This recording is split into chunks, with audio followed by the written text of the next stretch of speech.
Hello everyone, welcome to my YouTube channel. सबसे पहले आप सभी को होली की बहुत बहुत शुभकामनाएं। आज के इस वीडियो में हम बात करने वाले हैं एक बहुत ही इंपॉर्टेंट टॉपिक पर, जो कि है CRO jobs after MSc chemistry. तो ये वीडियो किन किन स्टूडेंट को देखना चाहिए? अगर आप बीएससी में हैं, आगे चलकर एमएससी केमिस्ट्री करेंगे, तब ये वीडियो आपके बहुत काम का होगा। अगर आप एमएससी केमिस्ट्री कर रहे हैं तो ये वीडियो आपके बहुत काम का है, क्योंकि आगे चलकर एक बहुत ही अच्छे जॉब अपॉर्चुनिटी के बारे में इस वीडियो में हम बात करने वाले हैं। और अगर आप एमएससी केमिस्ट्री कर चुके हैं, जॉब के लिए सर्च कर रहे हैं, तब तो ये वीडियो डेफिनेटली आपके बहुत ज्यादा काम का होने वाला है। तो आप इन तीनों में से किसी भी कैटेगरी में फिट बैठते हैं तो वीडियो को आप पूरा देखिएगा। ये मैं आप सभी से रिक्वेस्ट करना चाहूंगा कि वीडियो पूरा देखिएगा, वीडियो को स्किप मत कीजिएगा, क्योंकि आधी अधूरी जानकारी बहुत ज्यादा डेंजरस होती है। जानकारी अगर आपको लेनी है तो पूरी लीजिए, जिससे वो जानकारी आपके बेटरमेंट के लिए, आपके लिए यूजफुल हो। तो आई होप कि वीडियो को शुरू करने से पहले वीडियो के टॉपिक से रिलेटेड और किन किन स्टूडेंट को ये वीडियो देखना चाहिए वो मैंने क्लियर कर दिया है। अब बढ़ते हैं टॉपिक की ओर, CRO jobs after MSc chemistry. देखिए, एमएससी केमिस्ट्री जब भी हम करते हैं उसके बाद हमारा जो मेन एम होता है वो ये होता है कि हमें एक अच्छी जॉब मिल जाए। कई सारे स्टूडेंट ऐसे भी होते हैं जो एमएससी केमिस्ट्री करने के बाद आगे और भी हायर एजुकेशन लेते हैं, जैसे कि वो पीएचडी करते हैं और उसके बाद आगे कई सारे स्टूडेंट पोस्ट डॉक्टरेट भी करते हैं। बट अगर आपको एमएससी केमिस्ट्री करने के बाद डायरेक्टली जॉब में जाना है तो एक बहुत ही अच्छा सेक्टर है, बहुत ही इमर्जिंग सेक्टर है, बहुत ही हाई पेइंग सेक्टर है, वो है सीआरओ। सीआरओ का मतलब होता है कॉन्ट्रैक्ट रिसर्च ऑर्गेनाइजेशन। अब बेसिकली पहले हम बात करेंगे कि ये सीआरओ होते क्या हैं, उसके बाद मैं आपको बताऊंगा कि सीआरओ में एमएससी केमिस्ट्री स्टूडेंट के लिए किस किस टाइप का वर्क होता है। तो सबसे पहले अगर हम बात करें सीआरओ की, तो सीआरओ का फुल फॉर्म होता है कॉन्ट्रैक्ट रिसर्च ऑर्गेनाइजेशन। ओके, अब ये क्या वर्क करती है और इनका जो मेन सीआरओ किस तरीके से फंक्शन करते हैं वो हम समझने की कोशिश करेंगे। तो देखिए क्या होता है कि जितनी भी फार्मास्यूटिकल कंपनीज हैं अक्रॉस द ग्लोब, जितनी भी केमिकल कंपनीज हैं अक्रॉस द ग्लोब, यानी कि विश्व में कहीं पर जहां पर भी कोई फार्मास्यूटिकल कंपनी है, कोई केमिकल कंपनी है, या कोई भी ऐसी कंपनी है जो कि ऑर्गेनिक कंपाउंड को सिंथेसाइज करती है और उसके आगे फर्दर डेवलपमेंट पर काम करती है, तो वहां पर क्या होता है कि सीरीज ऑफ कंपाउंड की रिक्वायरमेंट होती है, यानी कि लाइब्रेरी जो है उसकी रिक्वायरमेंट होती है। यानी कि वहां पर उन्हें एक दो कंपाउंड नहीं चाहिए होते हैं, कई सारे कंपाउंड जो है वो चाहिए होते हैं। तो उसके लिए चाहे वो कोई फार्मास्यूटिकल कंपनी हो, चाहे कोई केमिकल कंपनी हो, वो क्या करते हैं, अप्रोच करते हैं सीआरओ को। सीआरओ को वो अप्रोच करते हैं कि आप हमें ये नंबर ऑफ कंपाउंड्स हैं, ये हमें आप सिंथेसाइज करके दीजिए, बदले में आप बताइए कि इसकी क्या कॉस्ट होगी। तो सीआरओ में जो साइंटिस्ट होते हैं, जो आप और हम जैसे साइंटिस्ट, जो एमएससी केमिस्ट्री साइंटिस्ट है, पीएचडी केमिस्ट्री साइंटिस्ट है, वो क्या करते हैं, उन ऑर्गेनिक कंपाउंड को सिंथेसाइज करते हैं। या फिर कई बार क्या होता है कि कोई फार्मास्यूटिकल कंपनी है, उन्हें कोई भी ऐसा इंटरमीडिएट है जो बल्क क्वांटिटी में चाहिए, तो वो किसको अप्रोच करते हैं, सीआरओ को अप्रोच करते हैं। दैट मीन्स ऐसी कंपनी या कोई भी ऐसी फार्मास्यूटिकल ऑर्गेनाइजेशन या कोई भी ऐसी केमिकल कंपनी जिन्हें नंबर ऑफ कंपाउंड्स, बहुत ही सीरीज ऑफ कंपाउंड्स चाहिए होते हैं, वो भी सीआरओ को अप्रोच करते हैं। कई सारी ऐसी कंपनीज भी होती हैं जिन्हें कोई एक या दो इंटरमीडिएट चाहिए होते हैं, वो भी सीआरओ को अप्रोच करते हैं। तो बेसिकली कोई भी ऐसी कंपनी जिसे कोई भी ऑर्गेनिक कंपाउंड सिंथेसाइज करवाना है, जो इन हाउस या तो करते हैं तो इतने बड़े स्केल पर नहीं करते हैं, या वो इन हाउस सिंथेसिस का काम नहीं करते हैं, तो वो सीआरओ को अप्रोच करते हैं। और सीआरओ क्या करते हैं, उन्हें सर्विस प्रोवाइड करते हैं विद इन टाइमलाइन। कोई भी प्रोजेक्ट जो आता है सीआरओ में, जैसे कि मैं अगर एक फार्मास्यूटिकल कंपनी हूं, मैंने कह दिया कि मुझे ये 50 कंपाउंड सिंथेसिस करवाने हैं आपसे, तो एज ए सीआरओ आप क्या करोगे, मुझे एक टाइमलाइन दोगे। एक क्या दोगे आप मुझे, टाइमलाइन, और आप मुझे कॉस्ट भी बताओगे, और आप साथ ही साथ ये भी बताओगे कि हमारे 3 साइंटिस्ट या 4 साइंटिस्ट या 5 साइंटिस्ट आपके इस प्रोजेक्ट पर काम करेंगे, डिपेंडिंग अपॉन कि क्या कॉम्प्लेक्स है केमिस्ट्री, और साथ ही साथ जो रिक्वायरमेंट है क्लाइंट की वो कितनी है। तो सपोज करिए कि मैंने 50 कंपाउंड को सिंथेसिस करने का टारगेट दे दिया किसी भी सीआरओ को। सीआरओ ने मुझे कहा कि 2 मंथ का टाइम लगेगा, और साथ ही साथ एक और इंपॉर्टेंट बात कि आपको क्वांटिटी भी मेंशन करनी होती है। आपको बताना होगा कि मुझे ये 50 कंपाउंड 100 mg चाहिए, 1 ग्राम चाहिए, 10 ग्राम चाहिए, 50 ग्राम चाहिए, आपको कितनी क्वांटिटी चाहिए वो भी आपको सीआरओ को बतानी है। उसी के अकॉर्डिंगली आपकी टाइमलाइन सेट होगी और आपकी कॉस्ट जो है वो डिसाइड होगी। तो क्या होता है कि आपको सीआरओ जो है वो टाइमलाइन देगा कि यस हम 2 मंथ में ये सिंथेसिस कर देंगे और इसकी जो कॉस्ट होगी वो ये होगी। और उसके बाद क्या होता है कि जो सीआरओ में साइंटिस्ट हैं वो उस कंपाउंड को सिंथेसाइज भी करते हैं, और उसके बाद सीआरओ के पास एक एनालिटिकल टीम होती है जो कि उन कंपाउंड को जो सिंथेसिस हुए हैं उन्हें कैरेक्टराइज करती है कि यस जो कंपाउंड हमें सिंथेसिस करना था वो डिजायर्ड कंपाउंड ही हमने सिंथेसिस किया है विथ डिजायर्ड प्योरिटी। क्योंकि जब भी आप कोई ऑर्गेनिक कंपाउंड के सिंथेसिस का काम करते हो तो वहां पर डिजायर्ड प्योरिटी को अचीव करना भी बहुत ज्यादा इंपॉर्टेंट होता है। और ये भी क्लाइंट साइड से ही रिक्वायरमेंट आती है कि हमें ये जो कंपाउंड है, ये जो 50 कंपाउंड जो सिंथेसिस करने हैं उसके लिए जो आपकी प्योरिटी है वो 95% प्लस होनी चाहिए। एनएमआर में कोई भी सिंगल इंप्योरिटी इससे ज्यादा नहीं होनी चाहिए। ये सभी रिक्वायरमेंट जो होती है वो क्लाइंट देता है सीआरओ को। तो यहां पर बेसिकली आपको एक समझ में आ चुका होगा कि सीआरओ क्या वर्क करते हैं। अब देखिए मैं यहां पर जो सीआरओ क्या वर्क करते हैं उसकी जो डेफिनेशन आपको बता रहा हूं वो केमिस्ट्री पॉइंट ऑफ व्यू से बता रहा हूं। अगर डिफरेंट जो सेगमेंट होते हैं, जैसे अगर बायोलॉजी की हम बात करें, बायोकेमिस्ट्री, बायोटेक्नोलॉजी, तो उनके भी कई सारे सीआरओ होते हैं जो उनके जो सेक्टर की सर्विसेज है वो प्रोवाइड करते हैं। तो बेसिकली यहां पर मैंने केमिस्ट्री के जो सीआरओ हैं वो क्या काम करते हैं उसके बारे में एक ब्रीफ बैकग्राउंड दिया है। देखिए डिटेल इंफॉर्मेशन नहीं है, ये एक ब्रीफ इंफॉर्मेशन है जिससे कि एज ए स्टूडेंट जिन्हें सीआरओ के बारे में कुछ भी नहीं पता है वो ये समझ जाए कि सीआरओ क्या होते हैं। अब हम बात करेंगे जो कि बहुत ज्यादा इंपॉर्टेंट है आपके लिए समझना कि सीआरओ में एमएससी केमिस्ट्री स्टूडेंट के लिए क्या जॉब अपॉर्चुनिटी होती है। तो देखिए सीआरओ में बेसिकली आपने अब तक जो हमारा डिस्कशन हुआ है उससे आप तो ये समझ गए कि ऑर्गेनिक कंपाउंड की सिंथेसिस होता है, उसके बाद उनका कैरेक्टराइजेशन होता है। तो उसी पर हम आगे बात करेंगे कि यहां पर 2 डिपार्टमेंट होते हैं जो कि एमएससी केमिस्ट्री स्टूडेंट को मेजरली जॉब प्रोवाइड करते हैं। एक होता है सिंथेसिस और दूसरा जो डिपार्टमेंट होता है वो होता है एनालिटिकल।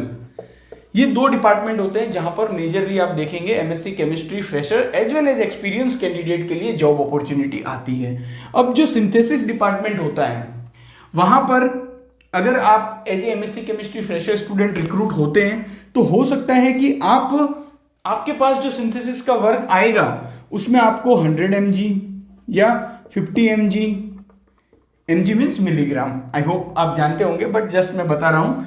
तो 100 mg, 50 mg या हो सकता है 200 mg, इस तरीके से जो क्वांटिटी है वो बहुत कम हो, इस टाइप का कोई प्रोजेक्ट आपके पास आए कि जिसमें एज ए साइंटिस्ट आपको मंथली 4 कंपाउंड सिंथेसिस करके देने हैं क्लाइंट को, और ईच मंथ वो प्रोजेक्ट जो है वो चलता रहेगा। हर मंथ आपको 4 कंपाउंड देने हैं जिसमें आपको क्वांटिटी 100 mg, 50 mg, 200 mg या जो भी क्लाइंट साइड से रिक्वायरमेंट है। जनरली ऐसे जो प्रोजेक्ट होते हैं जिसमें हर मंथ आपको सिंथेसिस करके देना है कुछ नंबर ऑफ कंपाउंड, तो उसमें क्वांटिटी कम रहती है। इनमें जो क्लाइंट होता है जनरली वो ऐसी फार्मास्यूटिकल कंपनीज होती है जो कि अपने एसएआर स्ट्रक्चर एक्टिविटी रिलेशनशिप को जो है वो डेवलप करने के लिए नंबर ऑफ कंपाउंड सिंथेसाइज करवाती है और बाद में उनके एसएआर चेक किया जाता है कि कौन सा कंपाउंड ज्यादा पोटेंट है। तो ये तो बहुत ज्यादा आगे की बात है, इतना डीप में हम नहीं जाएंगे। तो बेसिकली इसको हम कह सकते हैं कि स्मॉल स्केल सिंथेसिस है। इसे हम क्या कह सकते हैं, स्मॉल स्केल सिंथेसिस है जिसमें आपको कम ही क्वांटिटी में कंपाउंड को सिंथेसिस करना है। दूसरा एक होता है जिसमें कि आपको जो कंपाउंड सिंथेसिस करना है वो क्या होता है, बल्क में होता है। यानी कि कोई एक ही इंटरमीडिएट है जो कि आपसे बल्क में मांग लिया कि हमें ये इंटरमीडिएट चाहिए 100 ग्राम या फिर 500 ग्राम या फिर 1 kg या इससे भी ज्यादा। तो ये जो सिंथेसिस होती है इसके लिए जो R&D होती है उसे हम कहते हैं प्रोसेस R&D इसे हम कहते हैं। तो जनरली क्या होता है कि जो स्मॉल स्केल R&D होती है वो स्मॉल स्केल R&D पहले एक सिंथेसिस का प्रोसेस सेट करेंगे, और उसके बाद प्रोसेस R&D जो है वो उसमें फर्दर ऑप्टिमाइजेशन करेगी और उसे बल्क लेवल पर, जो बल्क क्वांटिटी है 100 ग्राम, 500 ग्राम या 1 kg, वो सिंथेसिस करेंगे।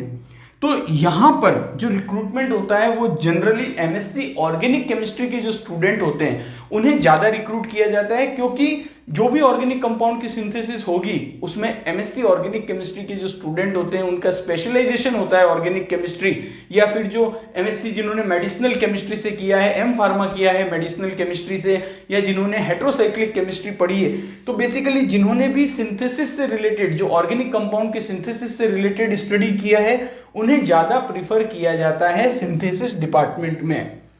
तो यहाँ पर आपने बेसिकली समझ लिया कि जो सिंथेसिस R&D है उसमें क्या वर्क होता है। अब यहाँ पर ये जो कंपाउंड आपको सिंथेसिस करने हैं उसके लिए क्या स्किल सेट आपको चाहिए, तो देखिए आपको यहाँ पर केमिकल कंपाउंड्स जो हैं उनको हैंडल करना पड़ेगा, जो रिएजेंट हैं उन्हें आपको हैंडल करना पड़ेगा। कई सारी रिएक्शंस, पायरोफोरिक रिएक्शंस होती है जिसमें पायरोफोरिक रिएजेंट जैसे कि पैलेडियम कार्बन है, ब्यूटाइल लिथियम है, रेने निकल है, इन सभी में आपको जो है वो बहुत केयरफुली हैंडलिंग करना होता है। इसके अलावा कुछ रिएजेंट होते हैं जो मॉइस्चर सेंसिटिव होते हैं, तो यहाँ पर आपको जो स्किल सेट रिक्वायर्ड होता है वो यही होता है कि आपको केमिकल हैंडलिंग अच्छे से आनी चाहिए।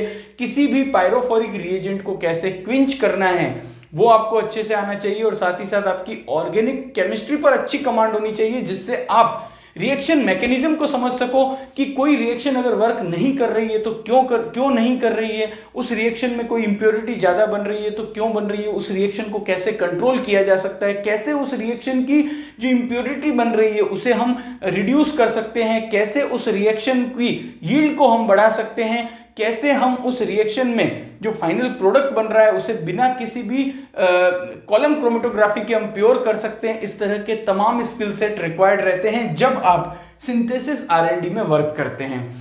अब ये रिएक्शंस जो है वो जब आप परफॉर्म करोगे तो आपको काफ़ी ज़्यादा इंटरेस्टिंग लगेगा, काफ़ी ज़्यादा मज़ा आएगा आपको, अगर आपको ऑर्गेनिक सिंथेसिस पसंद है। तो ये आपको जो है वो ध्यान में रखना है कि क्या आपका पैशन है, नहीं तो क्या होगा कि कुछ समय के बाद आपको बहुत ज़्यादा बोर लगने लगेगा। तो कई सारे बच्चे होते हैं जो कि पैशनेट होते हैं, ऑर्गेनिक सिंथेसिस उनका बहुत पैशन होता है, तो उन्हें काफ़ी ज़्यादा एंजॉय करते हैं सिंथेसिस R&D में वर्क करते हुए। और साथ ही साथ एक बात और भी बता दूं कि सिंथेसिस R&D में अगर आप वर्क कर रहे हैं तो आपको बहुत ज़्यादा पेशेंस होना भी जरूरी होता है। कई बार क्या होगा, जब आप किसी रिएक्शन को परफॉर्म करोगे तो जो यील्ड आपको आनी चाहिए वो नहीं आएगी, जब आप प्यूरिफिकेशन करोगे तो आपको प्यूरिफिकेशन में कई सारी प्रॉब्लम्स आएगी। तो इन तमाम प्रॉब्लम्स को फेस करने के लिए आपको ऑर्गेनिक सिंथेसिस में इंटरेस्ट होना जरूरी है, ऑर्गेनिक केमिस्ट्री पर आपकी कमांड होनी अच्छी जरूरी है। ये सारी जो बातें हैं वो जरूरी है अगर आप सिंथेसिस R&D में वर्क करना चाहते हैं, सिंथेसिस R&D में ग्रो होना चाहते हैं। देखिए ये दो बहुत ही इंपॉर्टेंट चीजें हैं कि एक तो वर्क करना, वर्क कोई भी कर लेगा, लेकिन अगर आप ग्रो करना चाहते हैं तो आपको ऑर्गेनिक सिंथेसिस में इंटरेस्ट और ऑर्गेनिक केमिस्ट्री पर बहुत ही अच्छी कमांड होना जरूरी है। तो यहाँ पर सिंथेसिस R&D के जो दो एस्पेक्ट हैं, स्मॉल स्केल और प्रोसेस R&D, उसके बारे में मैंने आपको बता दिया। साथ ही साथ ये भी बताया कि किसी फाइनल कंपाउंड को सिंथेसिस करने में क्या क्या स्टेप से आपको गुजरना पड़ता है। पहली स्टेप होती है रिएक्शन, आपको रिएक्शन लगाना है, उसके बाद जब वो रिएक्शन कंप्लीट हो जाती है उसका वर्कअप करना है, वर्कअप होने के बाद आपको उसका कॉलम करना है। रिएक्शन, वर्कअप और कॉलम, ये तीन बेसिक स्टेप होती है किसी भी फाइनल कंपाउंड तक आपको पहुंचने के लिए। अब जब आपका फाइनल कंपाउंड तो बन चुका है, अब जो दूसरी बात आती है वो आती है कि अब हम उसको एनालिटिकल R&D से कैरेक्टराइज करवाएंगे। तो कैरेक्टराइजेशन के लिए एनालिटिकल R&D जो होती है बेसिकली CRO में, वहां पर कौन कौन से इंस्ट्रूमेंट होते हैं, तो देखिए सबसे पहले है LC-MS, मास स्पेक्ट्रोमेट्री। हम सभी पढ़ते हैं अपनी MSc में, तो वहीं उस मास स्पेक्ट्रोमेट्री का जो प्रैक्टिकल यूज है वो यहाँ पर होता है। और उससे पहले एक बात बता दूं कि ऐसे स्टूडेंट जिन्होंने कि MSc किया है एनालिटिकल केमिस्ट्री में, उनके लिए काफ़ी अच्छी अपॉर्चुनिटी होती है एनालिटिकल R&D में वर्क करने का। साथ ही साथ एक जो बहुत बड़ा डाउट होता है स्टूडेंट के मन में, वो मैं यहीं पर क्लियर कर दूं। ऐसा नहीं है कि आपने अगर MSc ऑर्गेनिक केमिस्ट्री से किया है तो आप एनालिटिकल R&D में वर्क नहीं कर सकते, ऐसा बिल्कुल नहीं है। क्योंकि मैंने अब तक अपने कैरियर में देखा है बहुत सारे बच्चे जो MSc ऑर्गेनिक केमिस्ट्री हैं वो एनालिटिकल R&D में वर्क कर रहे हैं और काफ़ी अच्छा कर रहे हैं। तो ये आपको जरूर ध्यान में रखना है। साथ ही साथ ऐसा भी नहीं है कि सिंथेसिस आरएनडी में वर्क करने के लिए आपका एमएससी ऑर्गेनिक केमिस्ट्री या मेडिसिनल केमिस्ट्री होना ही जरूरी है। कई सारे बच्चे होते हैं जो इनिशियल फेज में एंटर कर जाते हैं, वो एमएससी इनऑर्गेनिक केमिस्ट्री के साथ भी वर्क कर रहे हैं, एमएससी इंडस्ट्रियल केमिस्ट्री के साथ भी सिंथेसिस आरएनडी में वर्क कर रहे हैं, इवन एमएससी फिजिकल केमिस्ट्री के साथ भी वो सिंथेसिस आरएनडी में वर्क कर रहे हैं। ऐसा कुछ भी जरूरी नहीं होता है कि आपको एमएससी ऑर्गेनिक केमिस्ट्री ही होना चाहिए। लेकिन जनरली क्या होता है कि जब आप सिंथेसिस आरएनडी के इंटरव्यू में जाओगे तो आपको जो सारे क्वेश्चंस पूछे जाएंगे वो सिंथेसिस जो है ऑर्गेनिक सिंथेसिस उससे रिलेटेड होंगे। तो जरूरी ये होता है कि आप उस इंटरव्यू को क्रैक कर पाओ। तो एमएससी केमिस्ट्री अगर आपका इनऑर्गेनिक में है तो भी आप एनालिटिकल आरएनडी में जा सकते हो। सबसे जरूरी ये होता है कि इनिशियली जब आप फ्रेशर हो तो आप सिंथेसिस या एनालिटिकल किसी भी आरएनडी में आप जा सकते हो, चाहे आपका स्पेशलाइजेशन कुछ भी हो। लेकिन जो ज्यादा तवज्जो दी जाती है वो ऐसे बच्चों को दी जाती है जिन्होंने सिंथेसिस आरएनडी के लिए एमएससी ऑर्गेनिक केमिस्ट्री में किया है और एनालिटिकल आरएनडी के लिए एमएससी जिन्होंने एनालिटिकल केमिस्ट्री से किया है। तो यहाँ पर कुछ डाउट्स होते हैं जो मैंने यहाँ पर क्लियर कर दिए। अब यहाँ पर क्या होता है, एनालिटिकल आरएनडी में कैरेक्टराइजेशन से रिलेटेड वर्क होता है। जो भी ऑर्गेनिक कंपाउंड सिंथेसिस होते हैं उनकी प्योरिटी करेक्ट है या नहीं है, वही कंपाउंड सिंथेसिस हुआ है या नहीं हुआ है। ऐसा तो नहीं है कि कोई और ही कंपाउंड सिंथेसिस कर दिया है जिसका मास तो सेम है, लेकिन वो कैसे हमें पता चलेगा, उसका जब हम एनएमआर देखेंगे तब हमें पता चलेगा। तो एनएमआर जो होता है वो भी एक बहुत ही इंपॉर्टेंट इंस्ट्रूमेंट है एनालिटिकल आरएनडी में। साथ ही साथ जो है वो एचपीएलसी भी एक बहुत ही इंपॉर्टेंट इंस्ट्रूमेंट होता है। इसके अलावा जीसीएमएस गैस क्रोमेटोग्राफी आपने पढ़ी होगी, उससे रिलेटेड जो इंस्ट्रूमेंट है वो भी बहुत ही इंपॉर्टेंट होता है एनालिटिकल आरएनडी में, सीआरओ में। इसके अलावा अगर हम बात करें तो और भी कई सारे इंस्ट्रूमेंट होते हैं जैसे एक्सआरडी, इसके अलावा आईआर। ये सब इंस्ट्रूमेंट जो होते हैं ये भी काफी ज्यादा इंपॉर्टेंट होते हैं। लेकिन as a synthetic organic chemist आपका जो सबसे ज्यादा पाला पड़ेगा वो होगा आपका एलसीएमएस और वो होगा आपका एनएमआर, और उसके बाद फाइनल कंपाउंड की प्योरिटी के लिए आपका एचपीएलसी। यहां पर एचपीएलसी जो होता है वो हम सेपरेशन के लिए भी यूज में करते हैं। आपको कोई भी कंपाउंड जो होता है वो प्रेप हम जिसे कहते हैं, तो एचपीएलसी जो होती है वो दो टाइप से होती है। एक एचपीएलसी जिसमें आपका जो फाइनल कंपाउंड है उसकी प्योरिटी चेक की जाती है, और एक एचपीएलसी एक इंस्ट्रूमेंट होता है जिससे आप कोई भी क्रूड कंपाउंड दोगे तो उसको जो है वो प्योरीफाई किया जाता है। तो यहाँ पर बेसिकली एनालिटिकल आरएनडी जो होती है उसमें ये सारे इंपॉर्टेंट इंस्ट्रूमेंट है। अब यहाँ पर कई सारे इंस्ट्रूमेंट और भी होते हैं जो कि अलग अलग सीआरओज में होते हैं, लेकिन मैं यहाँ पर आपको जो बेसिक और एसेंशियल इंस्ट्रूमेंट है जो आपको हर सीआरओ आरएनडी में मिलेंगे उनके बारे में बता रहा हूं। तो ऐसे सभी स्टूडेंट जो एनालिटिकल आरएनडी में आना चाहते हैं उन्हें क्रोमेटोग्राफी के बारे में बहुत अच्छा पता होना चाहिए, उन्हें एनएमआर के बारे में बहुत अच्छे से पता होना चाहिए, आईआर हो गया उसके बारे में आपको आइडिया होना चाहिए। तो ये सब जो है वो काफी अच्छे से आपको कंसेप्ट क्लियर होने चाहिए अगर आप एनालिटिकल आरएनडी में वर्क करना चाहते हैं।